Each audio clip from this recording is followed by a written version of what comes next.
우리 하나님의 말씀 보겠습니다.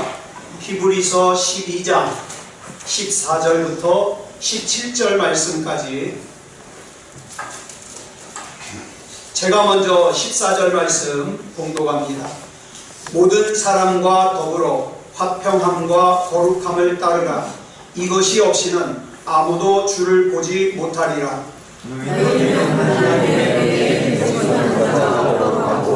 또 슬프리가 나서 괴롭게 하여 많은 사람이 미워하려만 더럽게 하지 않게 하여 음행하는 자와 혹 한 그릇 음식을 위하여 장자의 명분을 판 에서와 같이 망령된 자가 없도록 살피라.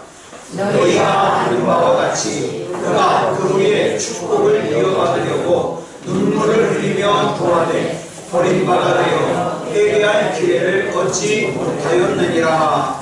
아멘. 이 시간에 우리 성가대 찬양 읽겠습니다.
기도하겠습니다. 우리 주님이 나의 주님이 되어주셔서 감사합니다. 하나님, 이 시간에도 하나님의 음성 들려주시옵소서.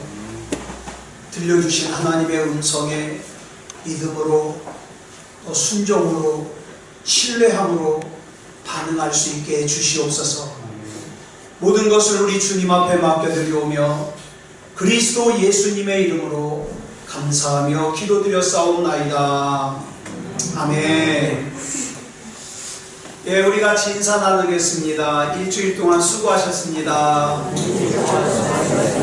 은혜 받고 돌아갑시다. 예, 이 시간에는 히브리서 12장 14절부터 17절 말씀까지 읽었습니다. 말씀의 제목은 영적인 기회를 놓치지 맙시다 입니다. 영적인 기회를 놓치지 맙시다. 오늘 우리가 나눌 말씀의 주제는 사람들이 평가하는 나도 아니에요. 또 내 자신이 평가하는 나도 아닙니다. 왜냐하면 사람들이 나를 보는 것도 내가 나를 평가하는 것도 얼마든지 착각할 수 있기 때문이에요. 중요한 것은 하나님이 나를 어떻게 평가하시느냐, 이게 중요한 거예요. 왜냐하면 하나님의 평가는 착각할 수가 없기 때문이에요. 요한계시록 3장 17절을 보면 그 아시아에 있는 7교회 가운데 라오디게아 교회에 대한 평가가 나옵니다. 먼저 라오디게아 교회 자신이 평가하는 것이 나오고요, 그 다음에 하나님의 평가가 나와요. 자기는 라오디게아 교회를 어떻게 평가하느냐, 나는 부자라 부유하여 부족한 것이 없다, 이렇게 평가를 해요. 그런데 주님의 평가는 달라요. 뭐라고 평가하십니까? 그 뒤에 주님의 평가만 시작. 내 공고한 것과 가련한 것과 가난한 것과 눈먼 것과 벌거벗은 것을 알지 못하는도다. 자기 눈에 보이는 라오디게아 교회, 자기가 생각하는 라오디게아 교회는 부자예요. 야, 나는 부자야, 나는 부유해, 아쉬울 것이 없어, 그렇게 생각하지만 하나님의 눈에 보이는, 하나님이 생각하시는 라오디게아 교회는 곤고해요, 가련해요, 가난해요, 눈 멀었어요, 벌거벗었어요. 여러분, 이 아시아의 7교회 가운데 라오디게아 교회와 상대적인 교회가 나와요. 그 교회가 어디냐? 서머나 교회입니다. 이 서머나 교회는 요한계시록 2장 9절 상반절에서 이렇게 기록하고 있어요. 시작. 내가 내 환난과 궁핍을 알거니와 실상은 내가 부유한 자니라. 사람들의 눈에 보이는 서머나 교회는 환난을 당하고 있어요. 가난해요, 궁핍해요. 그런데 하나님의 눈에 보이는 서머나 교회는, 하나님께서 생각하시는 서머나 교회는 부유한 자예요. 이어서 요한계시록 2장 9절 하반절에도 보면 유대인에 대해서도 이렇게 기록하고 있어요. 시작. 자칭 유대인이라 하는 자들의 비방도 알거니와 실상은 유대인이 아니요 사탄의 회당이라.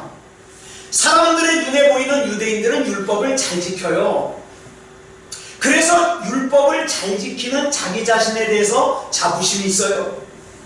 그래서 자기와 상대적으로 율법을 잘 못 지키는 사람들은 어떻게 합니까? 비방합니다. 그렇게 살아서 되겠어? 그렇게 살아서 천국 가겠어? 그런데 하나님의 눈에 비추는 유대인들은 뭐예요? 율법을 잘 지키는 믿음 좋은 사람이 아니라 사탄의 회당이라고 보셨어요. 여러분, 이렇게 사람들이 보는 평가와 하나님께서 보시는 평가는 다를 수 있습니다. 다를 수 있어요. 여러분 잘 아시는 야곱과 에서는 쌍둥이잖아요. 근데 이 야곱과 에서는 엄마 뱃속에서부터 경쟁 관계에 있었어요. 이 야곱과 에서 사이의 사건들 중에서 가장 유명한 사건이 뭐냐? 야곱이 죽 한 그릇으로 형인 에서의 장자권을 사는 거예요. 그런데 이 사건에 대해서 오늘 본문에 기록을 하고 있는데, 본문 16절을 보니까 이렇게 기록하고 있습니다. 시작. 한 그릇 음식을 위하여 장자의 명분을 판 에서와 같이 망령된 자가 없도록 살피라. 여기 보니까 하나님께서 에서를 뭐라고 평가하세요? 망령된 자. 제가 이 망령되다라는 뜻을 국어사전을 찾아보니까 이렇게 나와요. 늙거나 정신이 흐려서 말이나 행동이 정신을 벗어난 데가 있다. 즉 죽한 그릇에 장자의 권리를 판 에서의 행동은 정상이 아니다. 성경은 이렇게 판단하고 있어요. 그런데 보세요. 에서가 장자의 권리를 야곱에게 팔았다 그래서, 또한 아버지의 축복을 야곱에게 빼앗겼다 그래서 금방 눈에 보이는 에서의 모습이 달라졌어요? 안 달라졌어요. 한 예로, 그로부터 20년 후에 동생 야곱이 집으로 돌아오고 있다는 소식을 듣고 에서가 400명을 거느리고 나올 정도로 에서는 여전히 위세가 대단해요. 다시 말해서 사람들의 눈에 보이는 에서의 모습은 여전히 성공한 사람이에요. 여전히 부자예요. 그렇지만 하나님의 눈에 보이는 에서는 뭐예요? 망령된 자예요. 여러분 이거 기억하시기 바랍니다. 에서는 사람들로부터 여전히 인정을 받아요. 세상에서 가지고 싶은 것은 다 가지고 있어요. 그러다 보니까 굳이 하나님의 도움이 필요가 없어요. 왜? 내가 가지고 싶은 거 내 힘으로 사면 되니까. 그러다 보니까 하나님을 알기는 알지만, 하나님을 믿기는 믿지만, 에서의 관심은, 에서의 삶의 가치의 중심은 여전히 어디가 있어요? 세상에 가 있어요. 왜? 돈이 중요해요. 세상에서의 힘이 중요해요. 그래서 에서의 삶에 있어서 하나님은 계산되질 않아요. 하나님은 있어도 되고 없어도 되는 거예요. 까짓거 내 기분이 안 내키면 예배 안 드려도 돼요. 왜? 그렇게 하나님이 필요하지가 않아요. 그런데 이런 에서의 삶은 에서로 하여금 너무나도 중요한 것을 잃어버리게 했어요. 오늘은 가졌지만 내일은 잃어버렸어요. 보이는 것은 가졌지만 영적인 것은 잃어버렸어요. 에서가 장자의 권리를 주간 그릇에 판 것은 배가 고파서가 아니에요. 물론 창세기 25장 32절을 보면 에서가 이렇게 말합니다. 시작. 내가 죽게 되었으니 이 장자의 명분이 내게 무엇이 유익하리요. 내가 지금 배고파 죽을 지경인데 장자의 권리가 무슨 소용이야? 그래 너 가져. 그리고 나 죽 한 그릇 줘. 배고파 죽을 것 같아서 장자의 권리를 판 것 같아요. 그런데 그 다음 34절을 보면 에서가 장자의 권리를 주간 그릇에 판 진짜 이유가 나와요. 34절 보겠습니다. 시작. 에서가 장자의 명분을 가볍게 여김이었더라. 에서가 영적인 축복인 장자의 권리를 별로 중요하게 여기지 않았어요. 그렇기 때문에 장자의 권리를 주간 그릇에 팔아버릴 수 있었던 거죠. 오늘날 저와 여러분은 너나 할 것 없이 다 세상에서 출세하고 싶은 배고픔을 가지고 있어요. 세상의 성공에 목말라 합니다. 나도 좀 출세하고 싶다. 나도 좀 돈 좀 펑펑 벌어보고 싶다. 나도 좀 사람들이 부러워하는 인생을 살아보고 싶다. 그래서 이 세상의 출세의 배고픔과 세상의 성공의 목마름을 해결하기 위해서 수단과 방법을 가리지 않고 사는데, 중요한 게 있어요. 그 과정에서 에서가 했던 이 잘못을 똑같이 범합니다. 에서가 장자의 명분을 가볍게 여겼던 것처럼 하나님의 구원받은 자녀라는 명분을, 나는 하나님의 백성이라는 이 명분을, 나는 하나님의 자녀라고 하는 이 명분을, 나는 예배자라고 하는 이 명분을 너무 가볍게 여겨요. 그래서 까짓거 예배 안 드려도 되지 뭐. 마음이 중요하지 뭐. 이렇게 살다 보니까 나를 부르시는 하나님의 음성이 들리지도 않을 뿐더러 들린다 하더라도 불편해요. 하나님 왜 이렇게 나 불편하게 해요? 왜 이렇게 나 괴롭게 해요? 여러분은 지금 뭘 가장 중요하게 여기고 계십니까? 여러분, 역사상 이스라엘의 솔로몬 왕처럼 세상의 것을 많이 가진 사람도 없을 거예요. 그런데 이 솔로몬이 말년에 노후에 전도서 1장 2절에서 이런 고백을 합니다. 같이 읽겠습니다. 시작. 전도자가 이르되 헛되고 헛되며 헛되고 헛되니 모든 것이 헛되도다. 에서와 달리 야곱은 영적인 것을 소중히 여기는 사람이에요.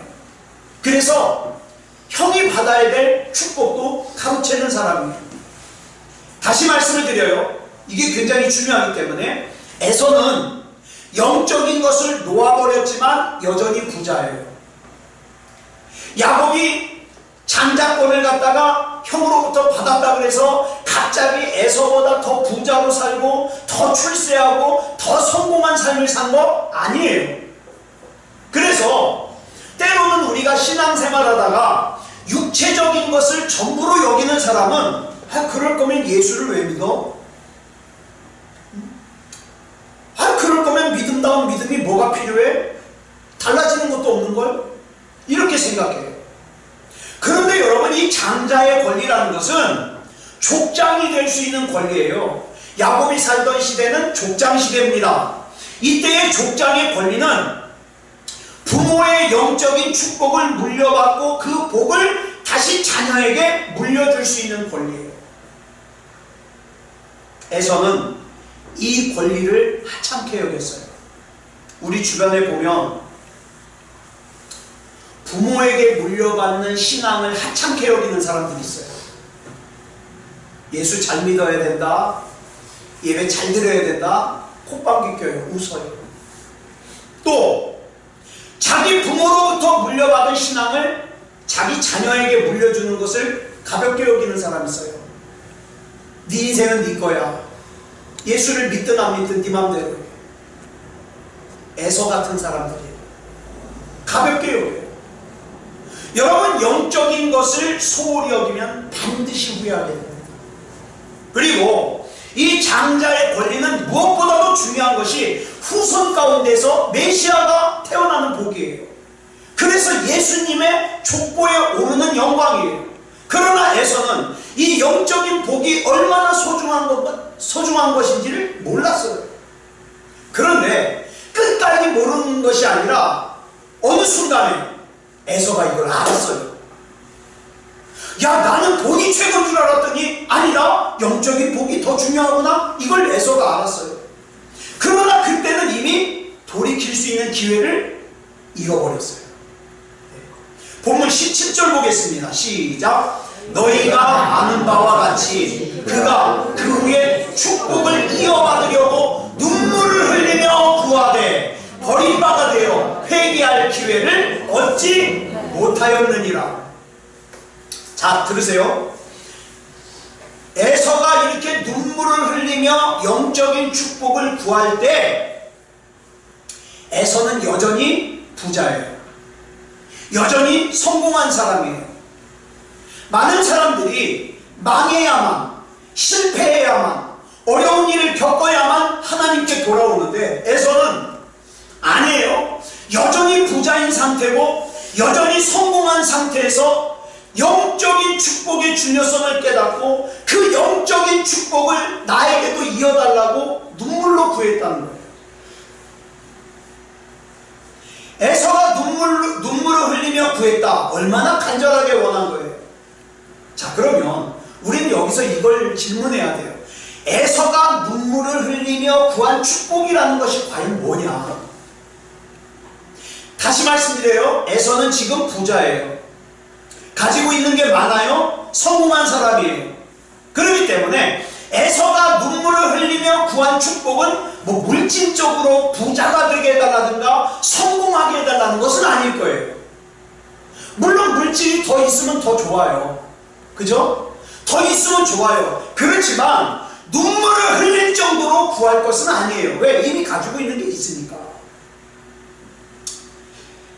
여러분, 우리가 바뀐, 지금 저와 여러분이 보고 있는 개정성경에서는 축복이라고 되어 있지만 예전에 우리 공동번역 성경에서는, 천주교에서 보는 공동번역 성경에서는 이 축복을 뭐라고 번역을 하고 있느냐? 자기 아버지의 축복이라고 번역하고 있어요.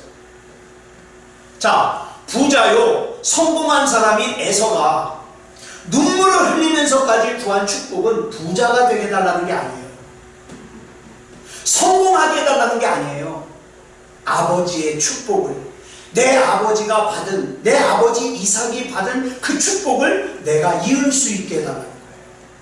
그 영적인 축복을. 이걸 개역성경에서는 또 뭐라고 번역하느냐? 기업, 이렇게 번역하고 있어요. 기업을 받으려고. 출애굽을 한 이스라엘 백성들이 40년 동안 광야 생활을 마치고 가나안에 들어가려고 할 때 두 지파 반, 즉 루벤 지파, 갓 지파, 그 다음에 므낫세 지파의 반이 잘못을 범합니다. 무슨 잘못을 범했냐? 우리는 요단을 건너가지 않겠다는 거예요. 가나안 앞에서. 굳이 요단을 건너가서 저 가나안에 안 들어가도 지금 요단 동쪽 편에 우리가 차지하고 있는 이 땅이 너무 좋아서 우리는 요단을 건너갈 필요가 없다는 거예요. 근데 이들이 모르는 게 있어요. 여러분, 우리도 이걸 자꾸 놓치기가 쉬워요. 뭐냐 하면 하나님께서 이스라엘 백성을 가나안에 들여보내는 이유, 하나님께서 저와 여러분이 믿음다운 믿음을 가지길 원하는 이유가 단지 가나안 땅이 기름져서가 아니에요. 저와 여러분 부자로 살게 해주시려고가 아니에요. 저와 여러분 성공한 삶을 살게 해주시려고 하는 게 아니에요. 이유가 뭐냐? 가나안 땅은 하나님이 약속하신 땅이기 때문이에요. 그런데 루벤 지파, 갓 지파, 므낫세 지파의 반이 요단을 건너가지 않겠다는 거예요. 요단 동편에 눌러 앉아 살겠다는 거예요. 자, 민수기 32장 1절부터 5절까지 우리 같이 읽겠습니다. 시작. 루벤 자손과 갓 자손은 심히 많은 가축대를 가졌더라. 그들이 야셀 땅 길르앗 땅을 본즉 그곳은 목축할 만한 장소인지라. 갓 자손과 루벤 자손이 와서 모세와 제사장 엘르아살과 회중 지휘관들에게 말하여 이르되 아다롯과 디본과 야셀과 림무라와 헤스본과 엘르알레와 스반과 느보와 부온 곧 여호와께서 이스라엘 회중 앞에서 쳐서 멸하신 땅은 목축할 만한 장소요 당신의 종들에게는 가축이 있나이다. 또 이르되 우리가 만일 당신에게 은혜를 입었으면 이 땅을 당신의 종들에게 그들의 소유로 주시고 우리에게 요단강을 건너지 않게 하소서.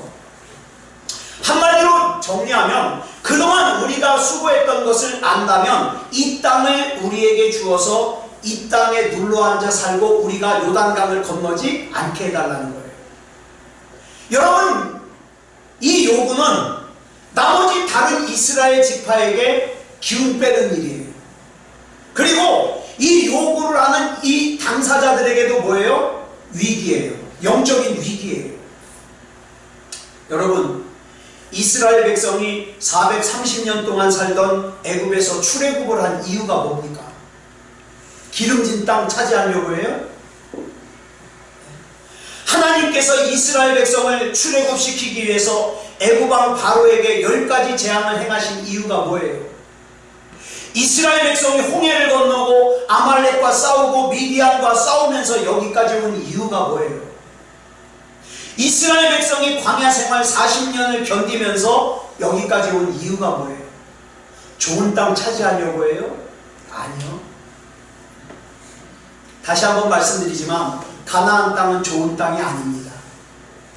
신명기 11장 11절로 12절을 보면 가나안 땅을 이렇게 설명해요. 시작. 너희가 건너가서 차지할 땅은 산과 골짜기가 있어서 하늘에서 내리는 비를 흡수하는 땅이요 내 하나님 여호와께서 돌보아 주시는 땅이다.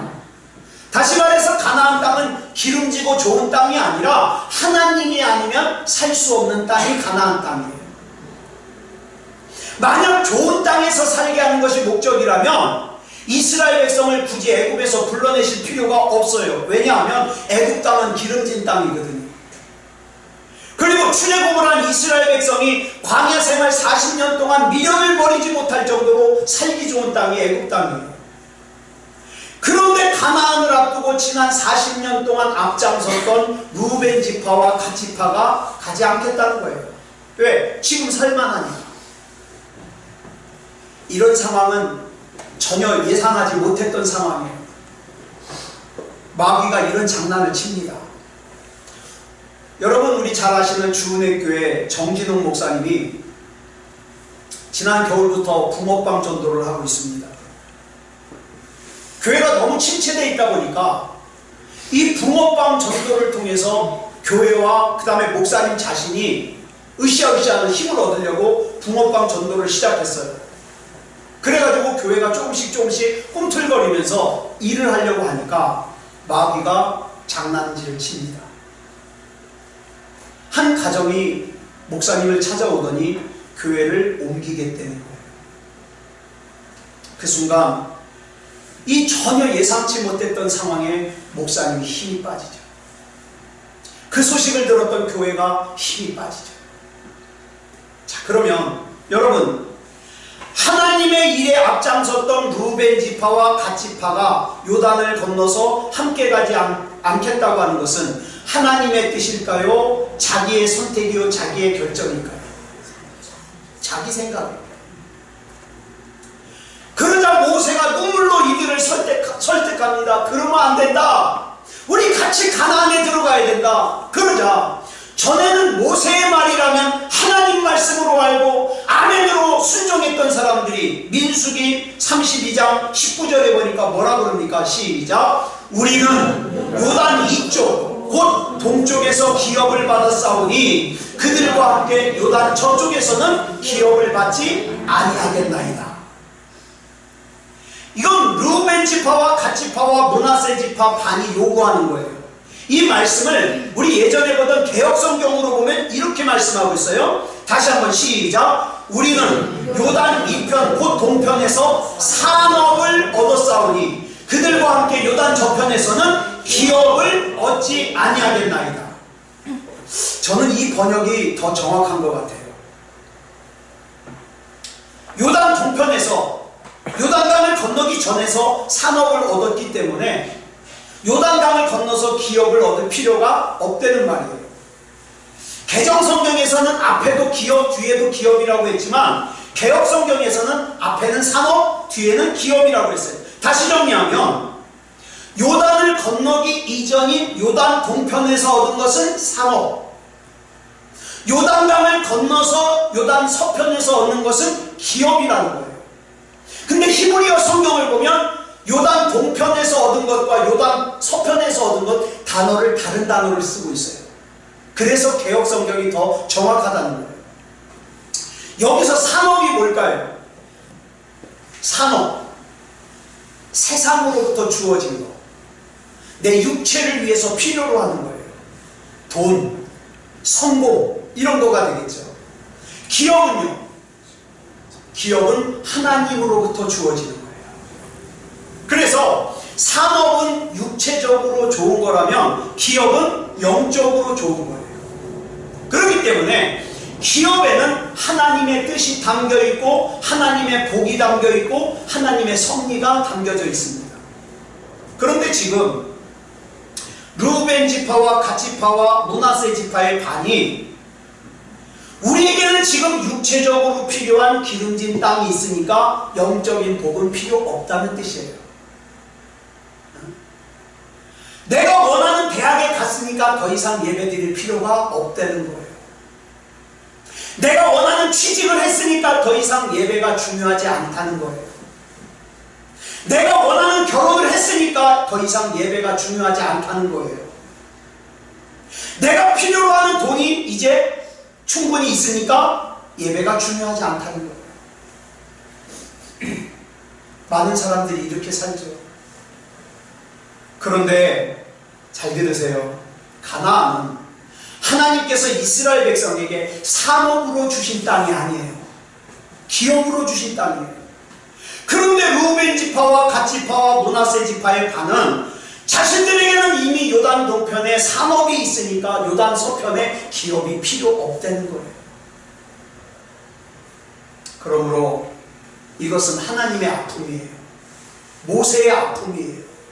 이스라엘 공동체의 아픔이에요.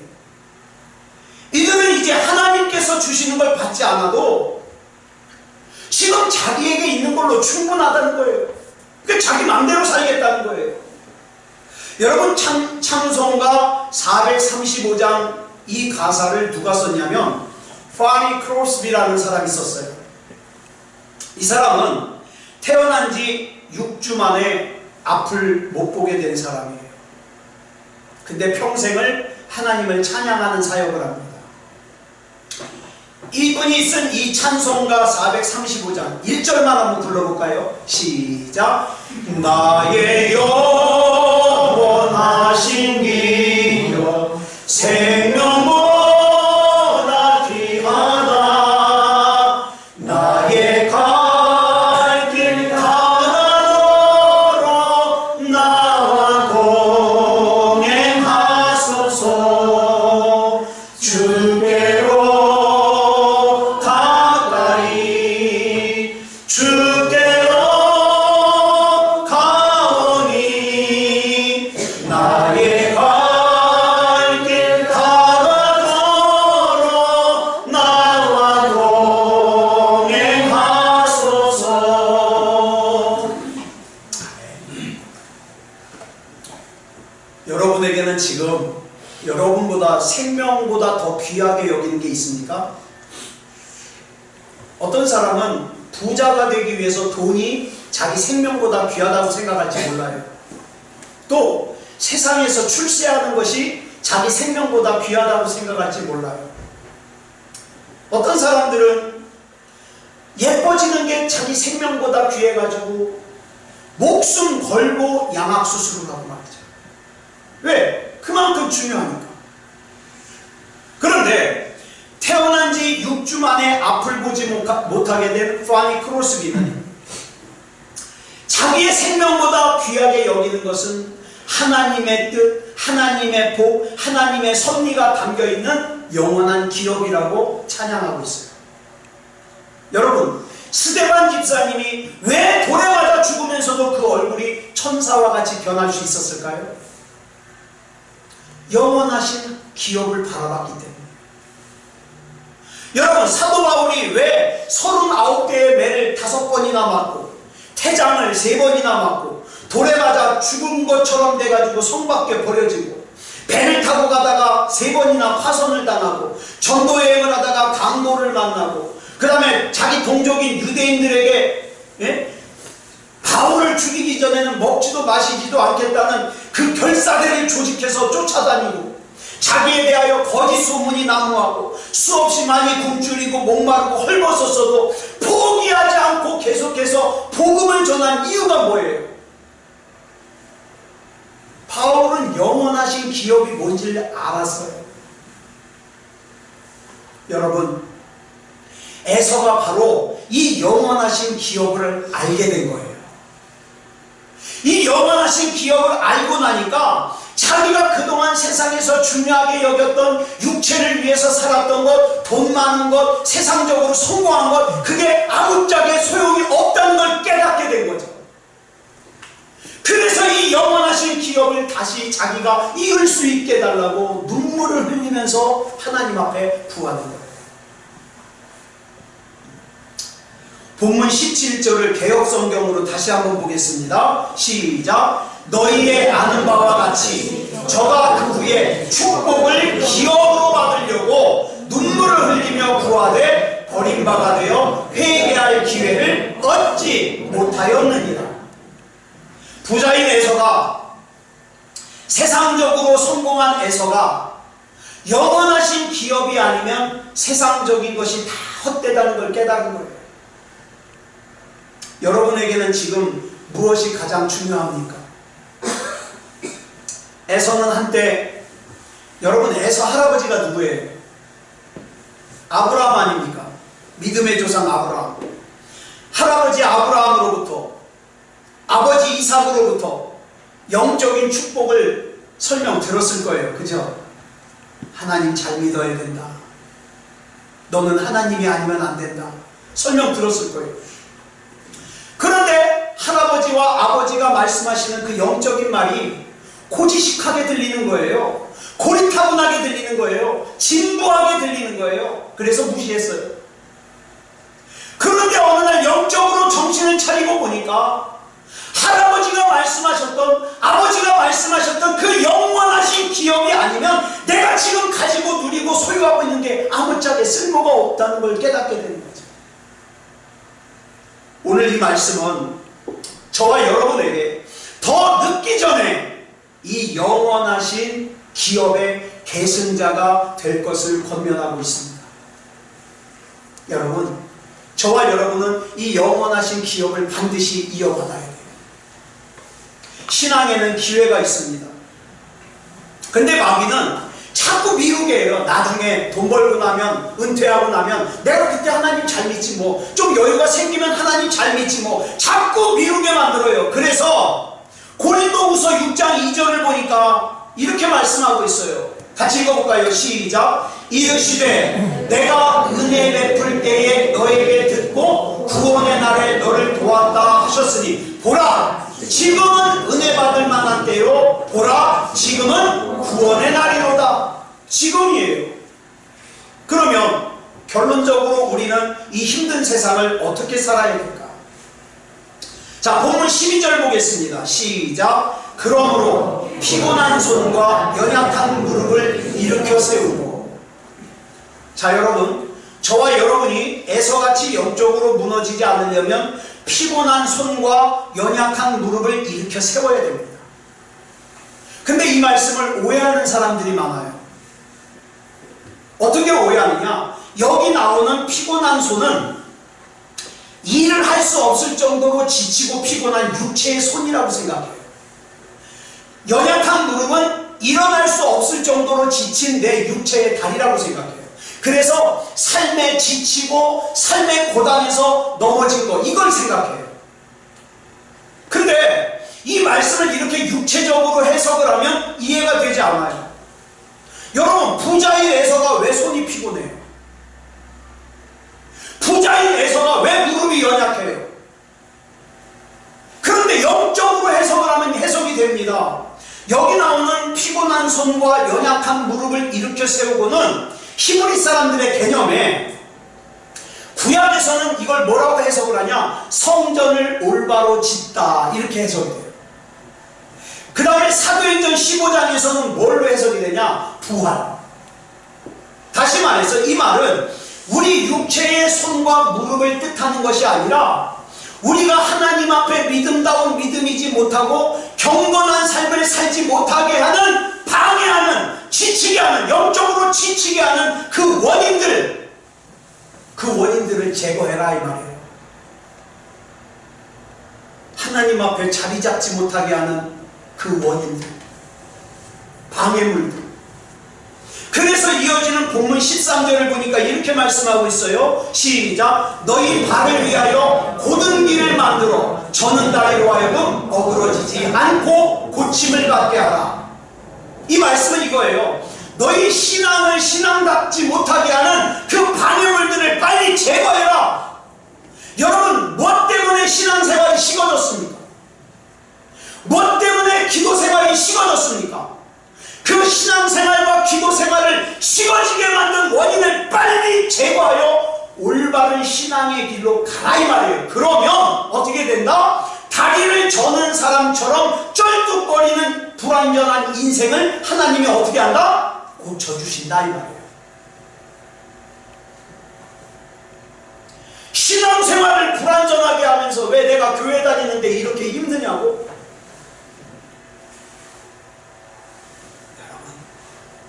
이 말씀 역시 보면 순서가 뭐가 먼저예요? 고침을 받는 것이 육체가 먼저가 아니라 영혼이 먼저예요. 영혼이 먼저 잘 돼야 육체가 잘 된다. 요즘 우리 주변에 흔들리는 분들, 또 넘어지는 분들, 고민하고 낙심하고 절망하는 분들이 많아요. 어쩌면 지금 예배드리고 있는 여러분 중에서도 내색은 하고 있지 않지만 속으로 한숨 쉬고 힘들고 넘어져 있는 분들이 있을지도 모르겠어요. 그러면 여러분, 하나님 앞에서 믿음다운 믿음이 되는 것을 방해하는 피곤한 손과 연약한 무릎을 그대로 방치하지 말고 예수 그리스도 이름으로 일어나시기 바랍니다. 일어나세요. 그렇다면 저와 여러분이 에스겔 선지자가 그 옛날 아굴불자기에서 외쳤던 것처럼 이렇게 외쳤으면 좋겠어요. 예수 그리스도 이름으로 명하노니 하나님의 생기야 사방에서 불어와서 손이 피곤하여 온전한 신앙생활을 하지 못하게 하는 자에게, 무릎이 연약하여 온전한 신앙생활을 하지 못하는 자에게 붙어서 살아나게 할지어다. 저와 여러분에게는 이렇게 중보기도해야 될 책임이 있습니다. 이렇게 기도했으면 좋겠어요. 자, 반주 준비해 주시고요. 그래서 저와 여러분이 이 시간 이 찬양 부르고 우리가 하나님 앞에 기도하기 원합니다. 하나님, 내 마음을 잠잠케 해주시옵소서. 염려와 고통으로 요동치고 있는 내 마음을 잠잠케 해주시옵소서. 그래서 어떻게 합니까? 피곤한 손, 연약한 무릎을 붙들어 일으켜 세워서 하나님이 주시는 사랑과 기쁨으로 나를 채워주시옵소서. 우리 이 찬양 부르면서 우리 같이 합심으로 기도하겠습니다.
기도하겠습니다. 기도하실 때 하나님 에서와 같이 망령된 삶을 살지 말게 하시고 나의 일평생에 하나님 바라보고 하나님의 뜻을 구하며 하나님의 주시는 것으로 기뻐하며 만족할 수 있고 우리가 되게 해주시옵소서. 우리 같이 합심으로 기도하겠습니다. 사랑의 아버지 하나님 감사합니다. 아버지 하나님이여 이 시간 우리 하나님께서 붙잡아 주시옵소서. 아버지 하나님이여 에서와 같이 하나님이 주시는 신령한 것을 가볍게 여기고 만원이 여기는 망령된 삶을 살지 말게 하여 주시옵소서. 하나님의 만원이 여기지 말게 하여 주시옵소서. 예배를 가볍게 여기지 말게 하여 주시옵소서. 아버지 하나님이여 하나님이 소중합니다. 하나님이 중요합니다. 사랑의 아버지 하나님이여 그간 북한에서 얻은 아버지 하나님이여 사모으로 인하여 아버지 하나님이여 만족하며 하나님 앞에 영적으로 사는 것을 무시하지 않게 하여 주시옵소서. 하나님이 아니면 안 됩니다. 믿음이 아니면 안 됩니다. 구원받은 자는 믿음이 아니면 안 됩니다. 하나님이여 불쌍히 여겨주셔서 은혜 안에 붙잡아 주시옵소서. 나의 인생이 나의 사랑하는 가족들이 나의 사랑하는 부모와 형제와 자녀들이 구원받을 만한 믿음이 하여 주시옵소서. 우리 하나님께서 붙잡아 주시고 인도하여 주실 줄 믿사오니 그리스도 예수님의 이름으로 간절히 기도드렸사옵나이다. 아멘.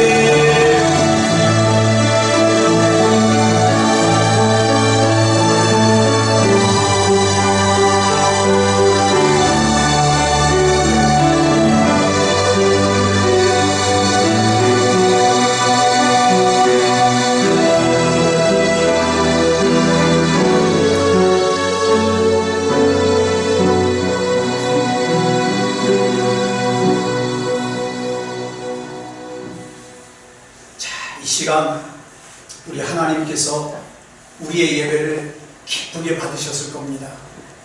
이제 우리 영혼이 잘된 같이 우리의 육체의 치유를 위해서 우리 하나님 앞에 기도하시겠습니다.